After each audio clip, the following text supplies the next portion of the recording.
All right. Hello, everyone. Welcome to our Sourcing Tech Talent panel webinar with our very special guests who you can see along the side of the screen.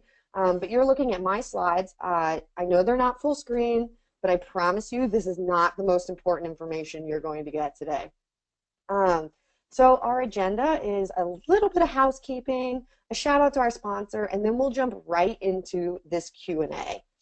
All right, housekeeping. So we're going to talk through that control panel on the right side of your page. The first thing you need to know is audio. So under the audio tab, there are two options. Use telephone or use mic and speakers. By default, you're on using mic and speakers. If you notice that you're hearing any choppiness, it means that your internet's not keeping up, and I'd recommend that you click use telephone. That'll give you all the dial-in information you need. The second piece is how to ask a question.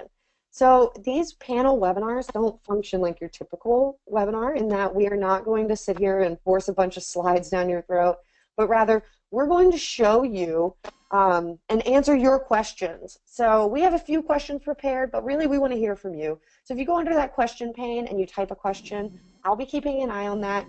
If you came here with any burning questions or you just want to test it out, feel free to say hi. I'll be watching. And please don't be shy. We want to answer your questions. Everybody on this panel really likes helping people. One thing I want to mention before we go to our sponsor is that if you are tweeting today, you'll want to use hashtag #RDaily. Now, a quick shout out to HackerRank. Ryan, do you want to say just a couple words about HackerRank? Awesome. Thanks, Katrina. Hi, everybody. I'm Ryan Amante. I'm the marketing manager here at HackerRank, and we're a platform that helps you objectively measure technical skills to find quality developers and software engineers. I wanted to start by just thanking all of our panelists, Aaron, Brian, Allison, Rob. Thanks for being here. There's a lot of technical recruiting expertise and recruiting expertise in general on this panel, so this is super exciting stuff. Honestly, if that's all I wanted to say, I think you guys have probably had enough out of me, so it's time to get the good stuff. And with that, I'll turn it back over to you, Katrina, and to the panel. All right, so let me close down these slides and make sure that you are looking at our awesome guests. So let me know if you can see everyone. And really quick, I just got the first question of this. I always get it at least 3 times. Yes, we're recording. Yes, I will send you a copy within 48 hours.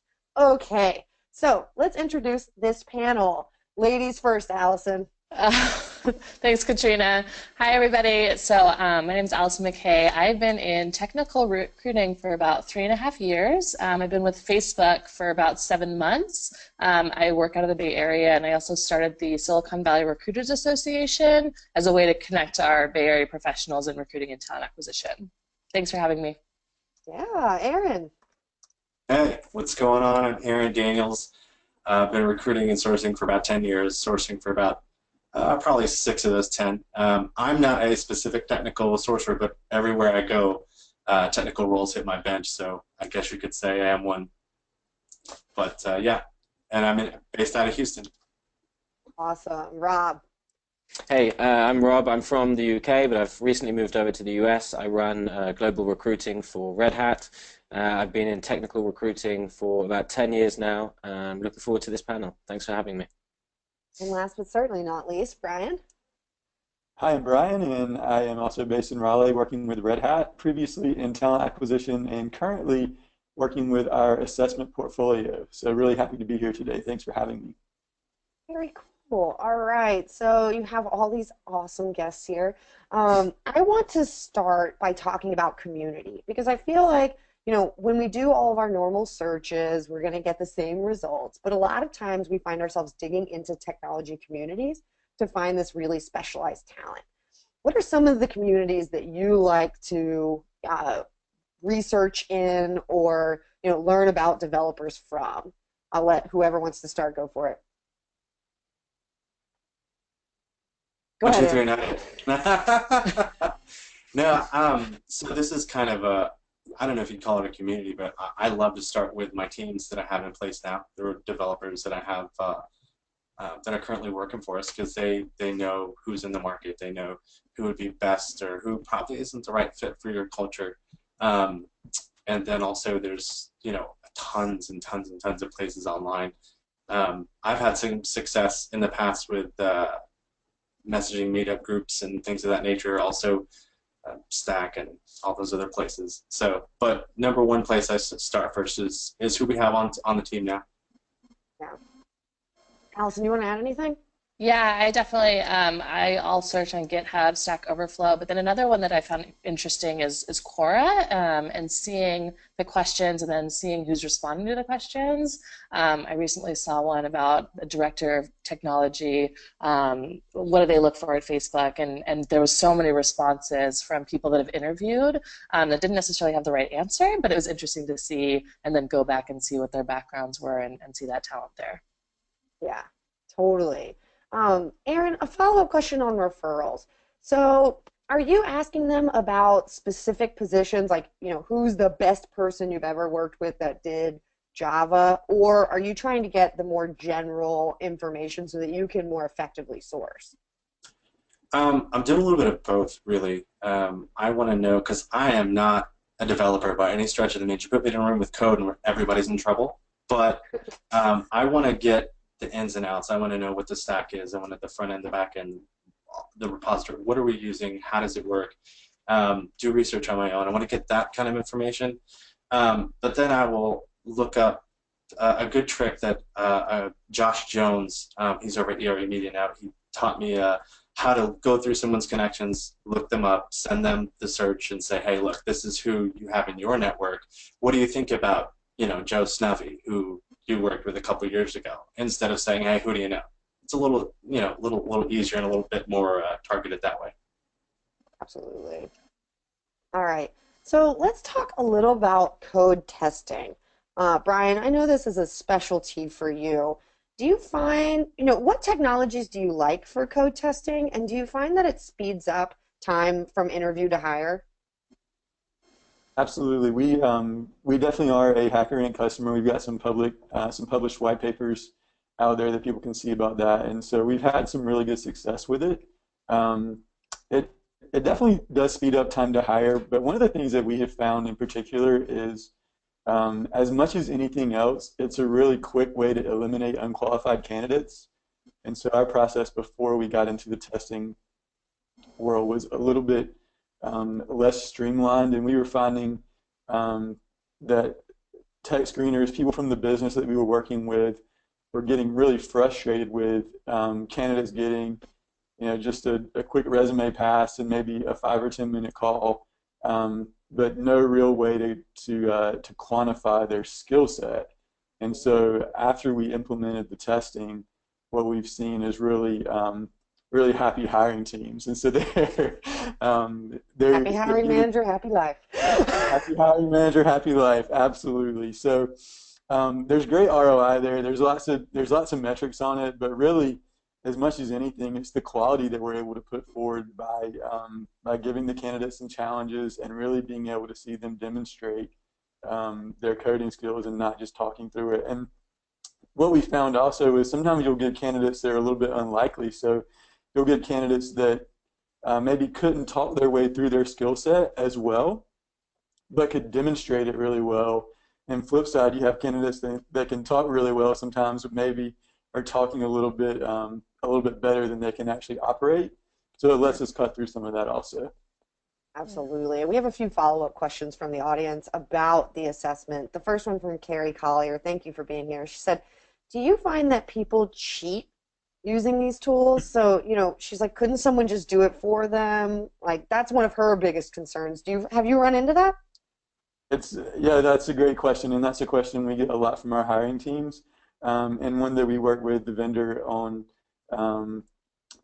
talking through on a pretty regular basis. I think some of that varies regionally, depending on the markets, and so we do use it globally, and we have to look at that a little bit different in some of the markets we operate in. It is certainly a concern. I will say that HackerRank and probably some of the other platforms that are out there as well offer plagiarism checks. And so there's some things that you can do to control for that. But in addition to that, what you want to do is also work with your hiring teams our test creators to set up a regular refresh cycle for your tests, just to make sure that that you're testing for relevant information, but you're also not having your tests thrown out there for all to see on the internet, which is, something that could happen over time. And Yeah. I would say as a follow-up to that also is that we don't throw HackerRank out to every single applicant and hope for the best. We have an initial conversation with them. We do an initial screen. We then send the test out, and that ensures that we are not sending a lot of tests out with no response, because we do need a certain level of commitment. And of course, it takes a bit of commitment for someone to invest an hour, 2 hours of their time before they even have a job that's guaranteed for them. So all of that together, including HackerRank as a tool, enables us to have a more streamlined and more successful hiring process. Awesome. Yeah, that's a great point, Rob. So some of the tests that are out there are posted publicly just as a coding challenge, and I think those would be a little bit easier to cheat on. What we're doing from a recruiting process is sending each candidate an individual invitation. And I think that that's pretty standard practice within the recruiting piece of it. So most of the time, those tests, those coding challenges, they're a public link or for a limited amount of time, and maybe for a contest or something like that. But in a normal work stream, probably not the best approach. Yeah. So Allison or Aaron, is there a timing element to this? So when you're asking someone to do a code test, Rob started talking about, we're not going to give it to them cold. Do you agree that it's better that you don't give someone a code test cold? Yeah, I definitely think so. I think that, well, I think you made a great point in terms of not just giving it to anybody. It's got to be a qualified candidate, and that goes across the entire process of recruiting them. And from a candidate perspective, I just wouldn't want to just be thrown a coding test, right? And I think that's a bad candidate experience. So I would say absolutely. Yeah, I agree with everything Allison said. It's kind of like, get the conversation before you bludgeon somebody over the head with a job description. Let's not do it with a test as well. So we could talk about that all day. Oh, all day, every day. Right.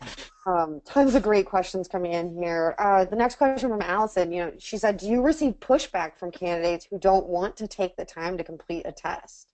Yeah. Does waiting on the test to be completed slow down the process? Go ahead, Allison. I think there's a balance to be had there, right? I think that the reason that we potentially give the test is because we think that you could be a good fit for our company and we want to see your skill set, right? So if you have pushback on taking this test, then do you really want to work for our company? And the second part to that is I think that obviously, and especially in the Bay Area with how competitive it is in the marketplace, timing is key, but we also understand, that looking for a job while having a job is difficult. So I think that's a valid point, but it's also important to take the time to do it, and kind of talking them through why we're giving it to them.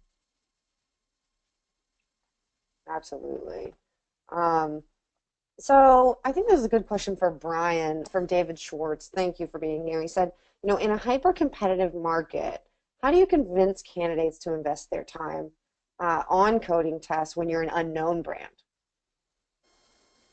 It's a great question. I think to Allison's point in the previous question, a lot of it really has to be focused on the market that you're in. So in those hyper-competitive markets, Bay Area, it does take a little bit of a different approach, and you have to gauge, I think, the temperature probably much more often of the market, and day to day you kind of know that, I think, when you're in it.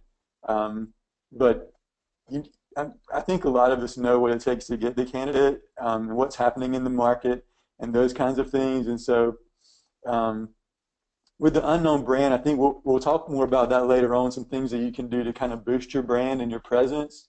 But that can be certainly a challenge. And so, again, to Allison's point, you want to make sure that you're using the assessment in the way that's going to benefit your business the most, and to the point that it becomes something that gets in your way or that it's an obstacle, then maybe one of the things you could look at doing is shortening the assessment, making sure that you're not asking too much of a time commitment from the candidate while still getting the information you need, if you can do that. But if you do that, If you do that some, then and it's not working for you, then you may just want to hit pause on it for a little while and come back to it and try to figure out a way, maybe through interview questions or maybe further along in the process, to insert something there that just makes more sense for what you're doing. But I do think, particularly with the branding situation and the hyper-competitive markets, those are definitely two big considerations that you want to be thinking about as you're looking at using these assessments for sure. Great question. Absolutely. And so we know that sourcing isn't all about technical skills. While that's probably the easiest part to find, the rest of it is actually assessing fit. And Alan Fleur is here today, and he had a quick question. Alan's one of my good friends, so happy to see him. He said, what about testing for fit? How do you maybe source for fit, or what do you do when you're on the call after the assessment? After you've kind of gotten, the technical skills are there, how are you assessing for fit? So I think it very much depends on your organization. I think if you haven't done this yet, it's a good exercise. It's get a group of hiring managers into a room and work out some of the competencies that make someone successful at your company, and use them almost as pillars and a guide to your interview process. And we're very lucky. We went through a big exercise about 3 years ago, and we defined what we called our group of competencies, and those competencies guide us through an interview process. Now, for smaller companies or companies who have not done that exercise yet, or even maybe for larger companies, if you're hiring for very specific departments, that's a great way to start structuring a screening call to also be able to include things like cultural fit. Absolutely. Yeah. Yeah. Sorry. To add on that, I think that the way that I do it on calls or even chatting with people is I share kind of the story and what the team is doing and what impact they're going to have. And if somebody's excited about the impact that they're going to have, then that's going to come out in the conversation, and it'll be a more fluid conversation. And the questions that they're asking me are going to be around our mission and our vision and what we're planning on doing. And that's the best way that I can do it. And just kind of asking them, because I think Facebook in general is a community of builders. So what have they built, and how have they built it? What was their role? And seeing kind of how that plays out in a conversation that is more fluid than tell me about your work experience, so. Conversation. Great. Aaron, I know, you talk a lot about how you talk to candidates and how you kind of get them to share information with you. How do you get them to tell you about fit or about their personality in a way where you can assess that? So typically, I look up, obviously, the skill set, but I will give an example of when I was back in agency days. The client that I was working for was very philanthropic. They love to give back to the community, and so I would look for folks that have some sort of nonprofit or have some sort of volunteering experience or something like that. And I would just kind of lightly just drop it in the conversation and see how they respond as well. But then just how they respond is half of the battle. Like my buddy Derek Zeller always says, and I love quoting him on this, he says, you have a personality, don't check it out at the door when you get to the office.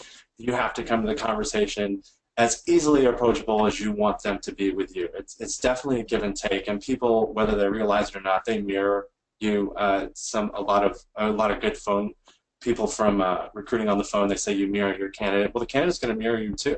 So the way you approach that person, just straight from the get, good afternoon, or hey, how's it going? There's a big difference. So however you approach that person, it's half the battle, as well as being able to kind of give them breadcrumbs to talk about what you want to hear without kind of force feeding it to them as well. Totally. And speaking of breadcrumbs, we got a question about what information you might see that tells you that someone is open for poaching. Are there any indicators or anything that you kind of look for as maybe they'd be willing to leave? That's a strong word. It's like poaching. No. It's like, ooh, that word, that was really... Yeah, I think that if you go about it the right way, right, and have a conversation just in terms of where they're at and how they're doing, and don't be sending any crazy job description. Be like, this is your job. I think that's everybody is open to it, right? I think there's some statistic that I'm not going to quote, but everybody's looking for a job. So if conversation can be had about it, they might not be into it. That's fine, but they also might know somebody that could be a better fit or is ready. Yeah, and to add to that, Allison, I make zero assumptions when I look at a profile, with the exception of they've been at the job for less than a year, right? I'm probably not gonna go that route, but I don't make assumptions, right? And it's really hard because I fight myself all the time on it, because I'll see somebody who's been at a company for like 10 years. They're solid. They're not going to move anywhere. Will they? Are you going to ask them the question? So I try not to make assumptions about what they're doing, if they're happy, if they're not happy, because I'm just looking at a profile or a resume or what have you. So I have to tell myself a lot. It's like, hey, just ask the question. Get their email address, get their phone number, ask the question. That's your job. So yeah, absolutely, absolutely. All right.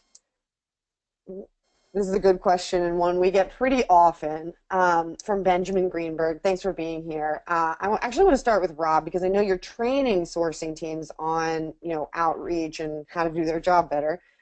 So Benjamin wants to know, what's the easiest way to spark engagement with a prospective candidate via email?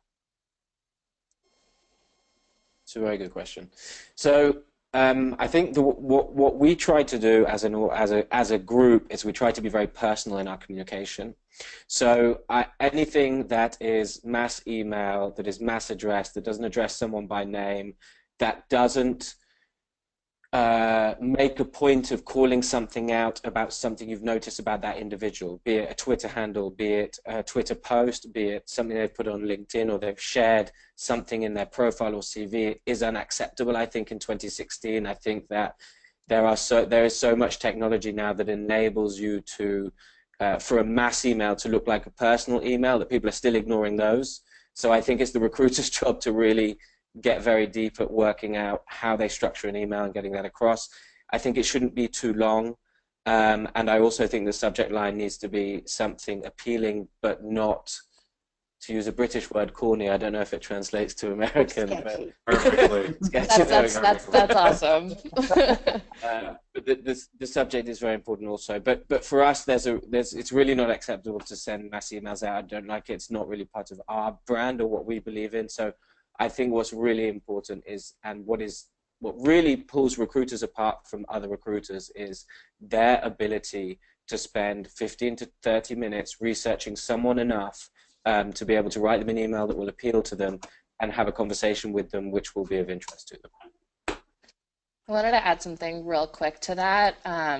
When I'm thinking about this, and completely agree with you, Rob, I think that in 2016 we have to be personalized, but also looking at it from their perspective of how they're reading our emails, it's all mobile, right? So looking at our subject line and seeing, testing on different iOS devices or Androids, I don't know, and that first part of the subject line is going to show up in their email, right? So making sure that that's the key creative piece of the email, because that's all that they're going to see when they first look at it on the train or on the bus or wherever they're commuting to. Or from. I just tell people, take them to church. Take them to church. That 3 to 5 words on that subject line. Take them to church. I don't know if that's a Southern thing or whatever, but that's totally a Southern thing. I'm gonna test that in the Bay Area and see what happens. Oh, I don't put take them to church. When I'm talking to other recruiters, I say, take them to church, man. Get their attention. Yep. Absolutely. We actually have a follow-up question for you, Allison, from Mark. Thank you for being here. He said, what specific questions do you use to mine for referrals beyond, do you know anyone who's looking? Do you press for contact information or trust an engineer to share it? That's a great question. I think that when I'm talking referrals, I think that it's who you best work with or who is your best manager, and then being able to create a conversation around that, and then definitely, if they're comfortable sharing email addresses, I mean, if I'm working with them pretty closely, then they're going to understand how I work and know that I'm not just going to spam people, and it's going to be more personalized. And then if they feel comfortable introducing me, that is the best situation ever. That means you've done your job right. for sure. Yeah. And we always target our recruiters to ensure that in the first week that that person has walked through the door, that they're having the meeting and they have that type of conversation. Alison, I love that strategy about going a bit more deeper than just saying, who do you know, and kind of coaxing it out of your candidate. But if you think about when they've just signed the offer and when they've just joined, that is their hottest time to be giving you names. There's a reason they joined your company, right? So they're pumped about it. So figure out who else they want to work with. Yep. And I think to Aaron's point earlier, just like it is with external referrals, you can certainly go into the context of your internal referrals as well and see who they know and see if they're people that may be a good fit, both internally and externally, and ask for those introductions also, which can just be a great source of additional referrals. I think one thing too that I do is asking them what communities they're a part of, and also what research they do, and then being able to use those in my searches and be able to kind of build in those communities as well. That's a key one that I've really learned recently. Just another quick thing on referrals. What we did find when we started asking was how many face-to-face meetups these guys do and these communities have. And we started to set a bit of a target for our recruiters to get out to them once or twice a month. And that has made an absolutely huge difference, because even if the people that aren't attending the meetups, even if they're not relevant, they will tend to know other people that are. But this face-to-face piece removes a lot of the distrust that can come over via email and via phone. And if you have, an ability to be able to go in and network with those groups, then I would strongly recommend that being a first port of call. Totally. Absolutely. 100%. And a question, we have so many questions coming in. I will apologize now if we don't get to your questions because we have about 30 minutes left, but I will do my best. Eugene asked, personal email address versus company email address, which is more effective and faster in getting responses? Company. I personally go with their personal email address. I will email them at work, but I'm a little more cautious there. I don't want to be as I want to keep my cards close to my chest if all I have is just a work email address, because in another company I used to work for, they're completely monitored emails and all that stuff. So, you can use be a wordsmith and kind of drop the hint without dropping the hint, you know what I mean? So, is that Eugene Lum? What's up, man? It is. Hey, buddy. Nice to hear you. Thanks. How about you guys? Yeah, I completely agree. I think that personal email, and if you are saying it the right way, again, just going about it in terms of having a conversation, not saying, hey, I've got this job for you, that's going to be some way that they're going to respond to you just because they're interested. I mean, that's, personal. Yeah. Yeah, I mean, plus we're not going to lead with, hey, I got a job. That's probably not our MO anyway, so, yeah. Exactly. Yeah, I think His sometimes follow-up question. Go ahead, Brian. Oh, sorry. I was going to say, I think sometimes if you do go with the company email address, you can certainly get in contact with people that way sometimes, but it can also tend to put people on the defensive, which just isn't the best way to start the conversation. Right. So if it's at all possible to go, personal email address, even a LinkedIn message versus a company email, I think I've found that certainly to work better in the past. Yeah, and that actually touches on his follow-up question was, if you contact them via company email address, do you say something different than you might say in a personal? Yeah, I figured. Absolutely. And I think, Brian, were you saying that you shoot them a LinkedIn message, and because you don't know they check it every day, then you shoot them that message to their company email address? Hey, send you a message on LinkedIn, and then that's where your hook is. Okay. Yeah. Just clarifying for me as well. Yeah. A question from Darren Liu that I know Allison can answer from all of your awesome events and talking to other recruiters in the area, because it's about those really competitive markets. He said in the Bay Area, engineers get bombarded with a lot of these personalized messages. No matter how good a personalization is, if you're one of 100, you're still one of 100, right? And he said, people, he said people don't have time to write emails, but I get on the defensive on that one. The real question here is, do you have additional advice for really competitive markets where your email might not stand out? Allison, I'll let you go since that's your specialty. Yeah, hi Darren. So I think that get offline, go into the communities. There's so many meetup groups, especially in the Bay Area. I go to a ton of them.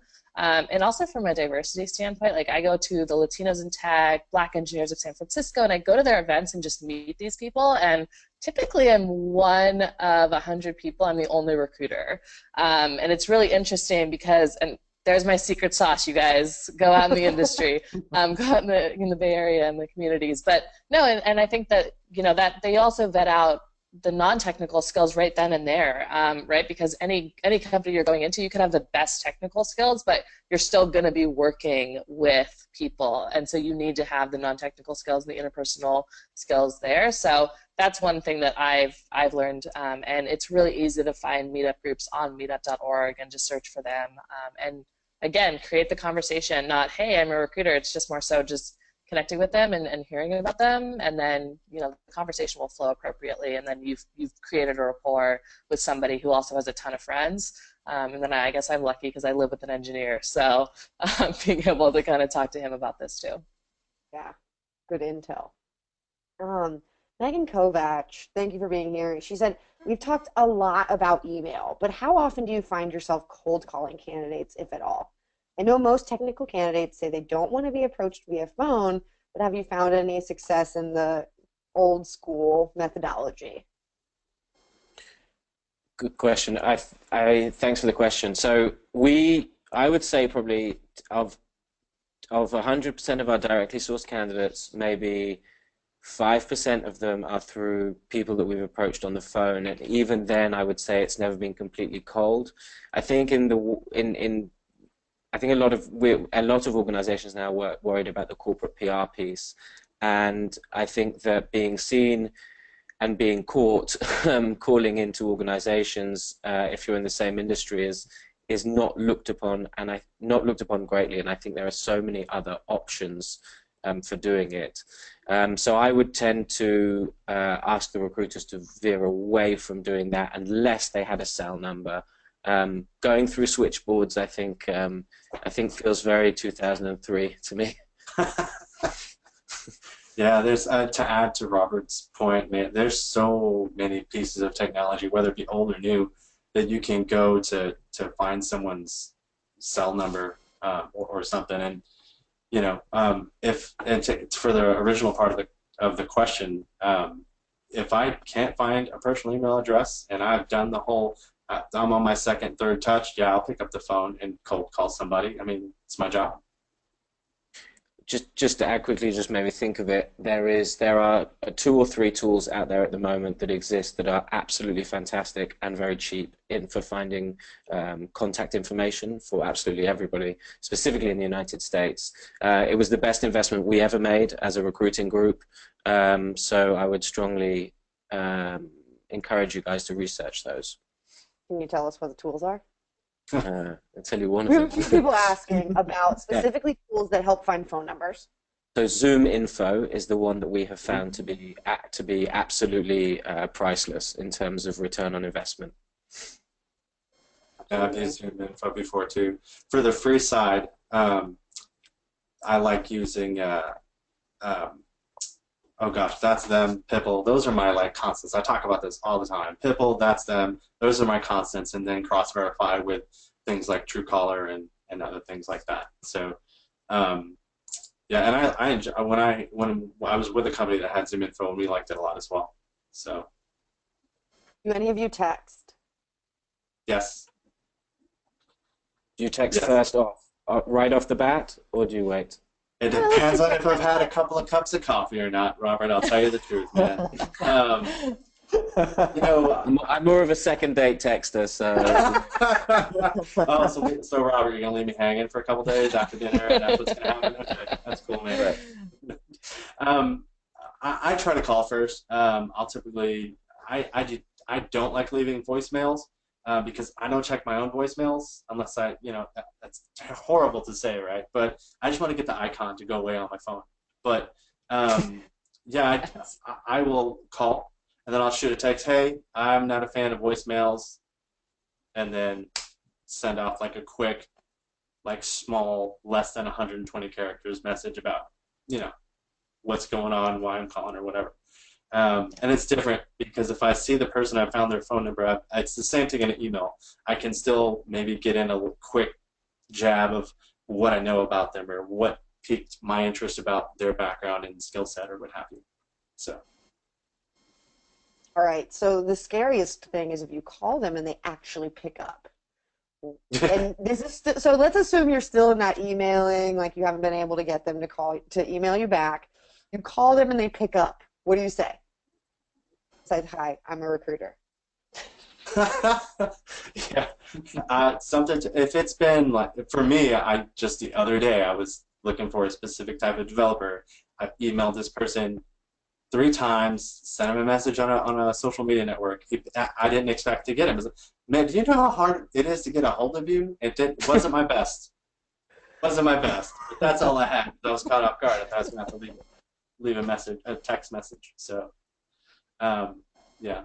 Lead with what you know about him, why you picked up the phone in the first place. Don't get caught off guard like this guy. Yeah. Yeah.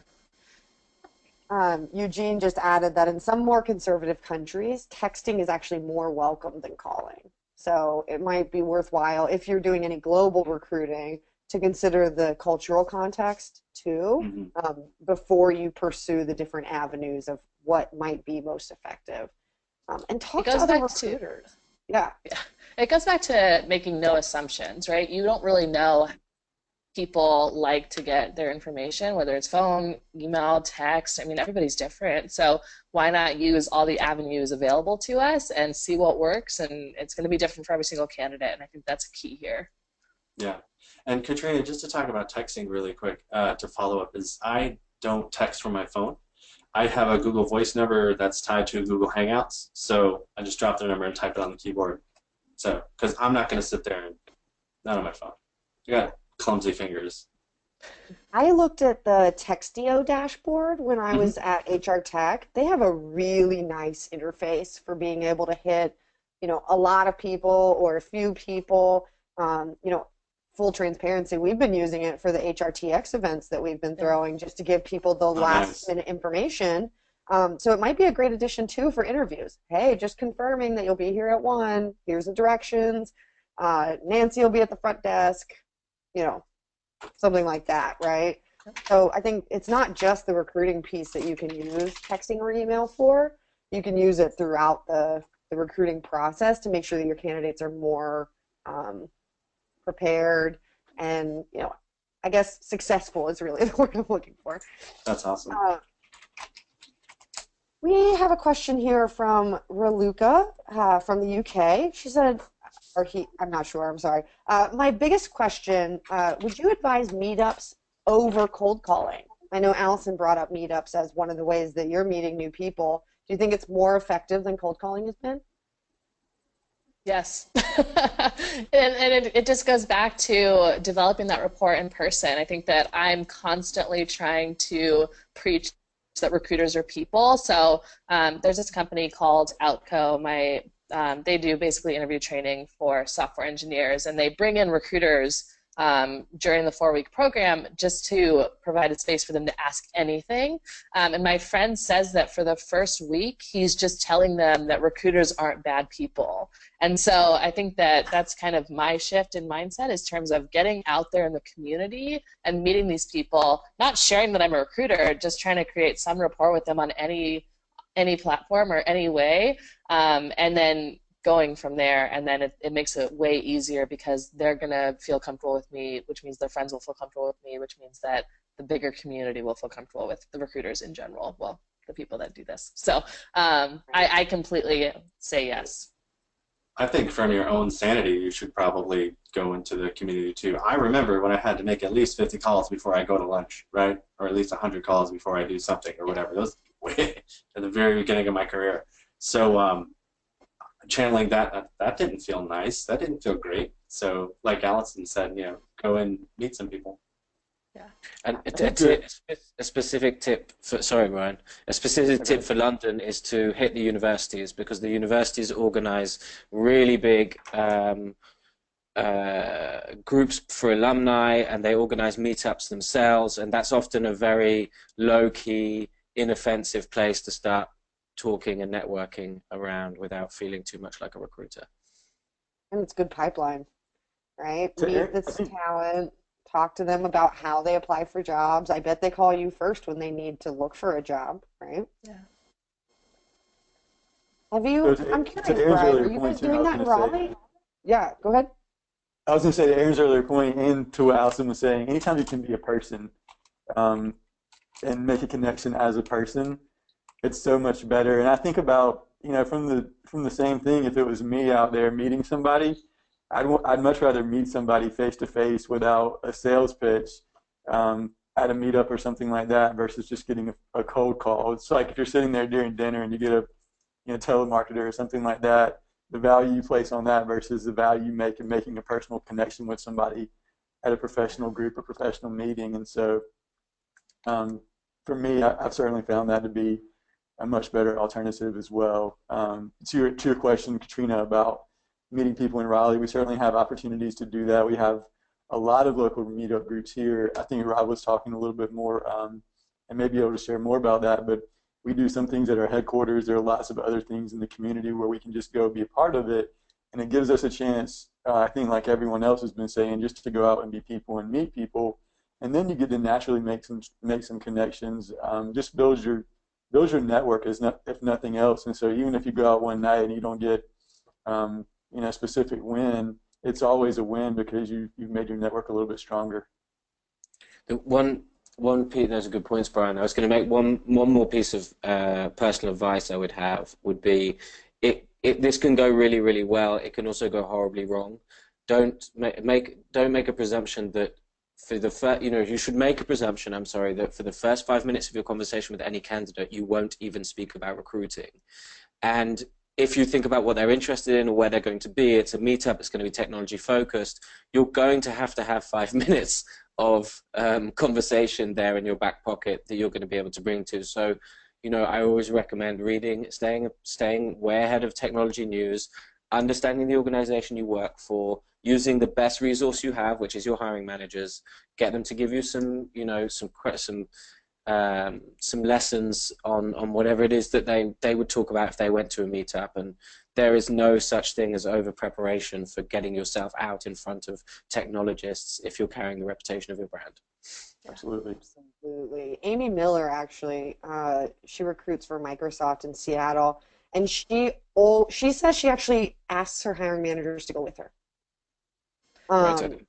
right? Because they can start that conversation and be like, I really love Amy. She hired my whole team. It's that more warm conversation so that she's not trying to create, not that, and I definitely agree, like do your research, walk in there knowing what you're talking about, but there's so much more validation if someone else is standing next to you and says, she gets it or he gets it. You want to talk to them, right? So if you can, I would suggest making sure the hiring manager can go with you even. Um, Thanks, any Amy. I questions? wrote that one down. This isn't just for y'all. This is for everybody here. We're all taking notes on the low, I'm sure. Oh yeah, absolutely. I'm learning a lot. And Nadine just said, host a meetup in your office, right? If you have great people around, throw a party at your place. People will come, especially if you promote it well and you promote it in communities where, they actually go, or even promote it to people who are in your ATS who have already applied to a job, right? Start with people that you know are going to apply. Great advice. Um, all right. So we have about 5 minutes left, and we had quite a few questions come through on this. Let's talk about sourcing tools. Um, it's everyone's favorite topic, not LinkedIn. What are some of your favorite, either Chrome extensions or little plugins you use to fill in the gaps on data? I'll let Aaron start.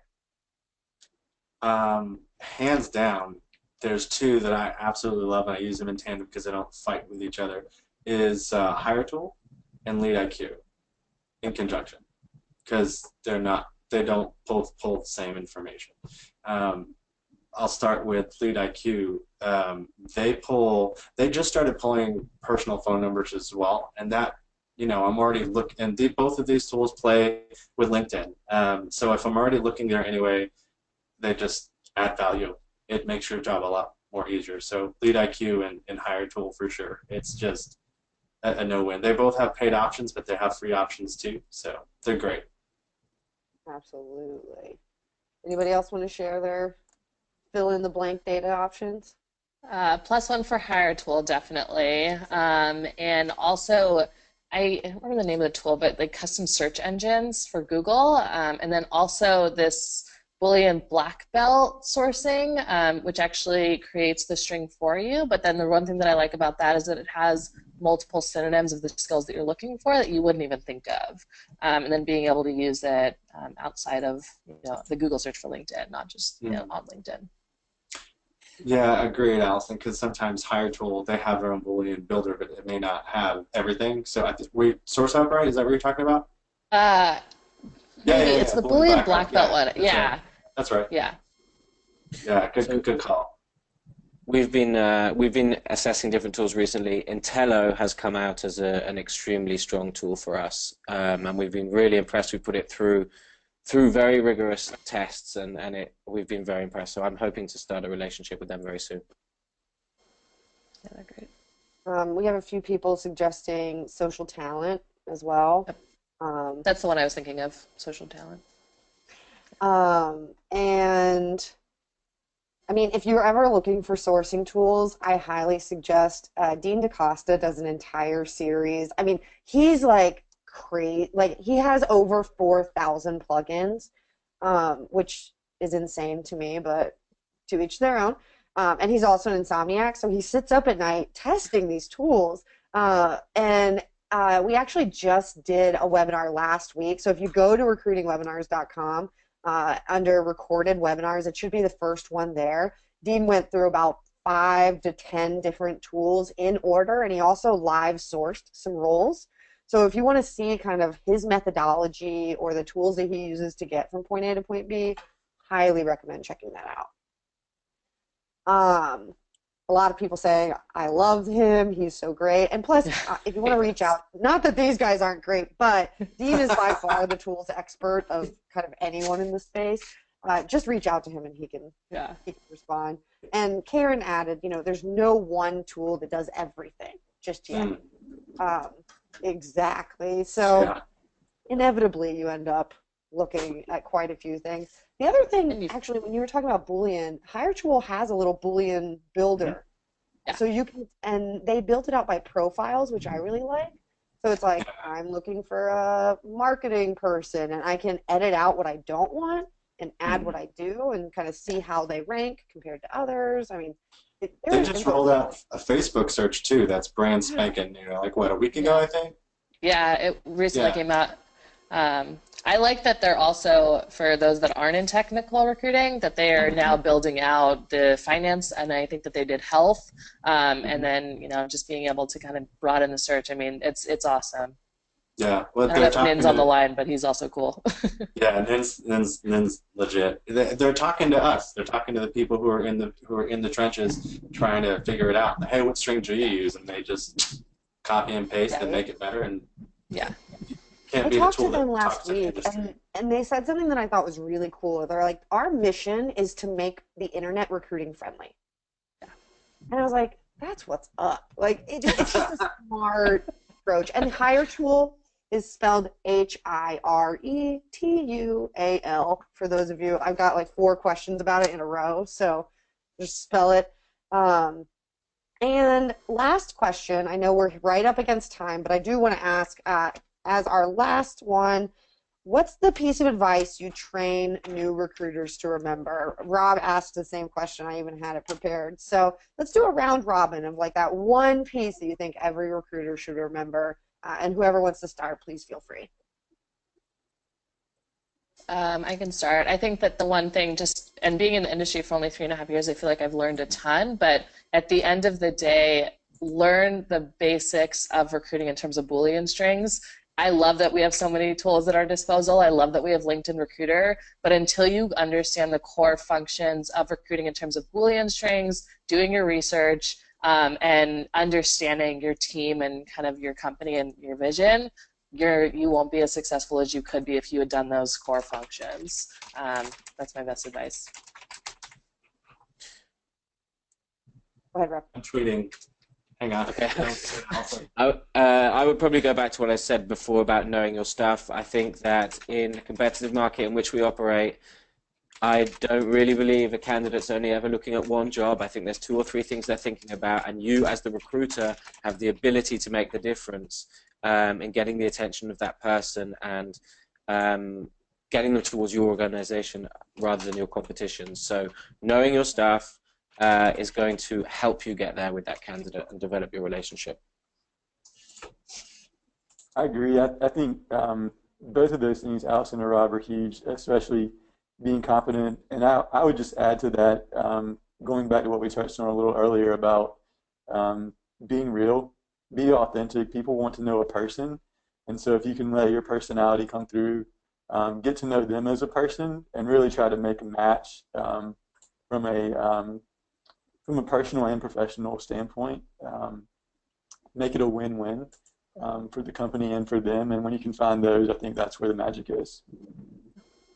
Yeah, and I agree with everybody here. I assume myself, and I tell everybody that listens, every candidate that prospective candidate that you come across, assume that 5 other recruiters have already beaten you to the punch. Act accordingly.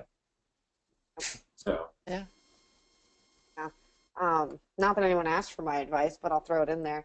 Katrina, what do you think? We care. We care. What do you think, Katrina? Joking.